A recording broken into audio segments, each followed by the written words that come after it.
ചില കാര്യങ്ങൾ ജീവിതത്തിൽ സംഭവിക്കുന്നത് പരീക്ഷിക്കാൻ വേണ്ടിയിട്ടല്ല, ചില മനുഷ്യരുടെ യഥാർത്ഥ സ്വഭാവം മനസ്സിലാക്കി തരാൻ വേണ്ടിയിട്ടാണ്.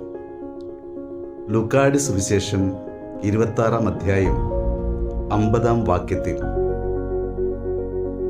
ചുംബനം കൊണ്ട് യൂദാസ് യേശുവിനെ ഒറ്റുകൊടുക്കുന്നു. വഞ്ചന നിറയുന്ന ചുംബനം കൊണ്ട് ഒറ്റുകൊടുക്കുന്ന യൂദാസിനെ യേശു നോക്കി വിളിക്കുന്നത് സ്നേഹിത എന്നാണ്. ഒറ്റുകാരനായ യൂദാസിൻ്റെ സ്വഭാവമാണോ, അതോ അപ്പോഴും സ്നേഹിത എന്ന് വിളിക്കുന്ന യേശുവിൻ്റെ സ്വഭാവമാണോ നിങ്ങൾക്കുള്ളത് എന്നൊന്ന് ധ്യാനിക്കുക. ദൈവം നിങ്ങളെ സഹായിക്കട്ടെ. Have A nice day. God bless you.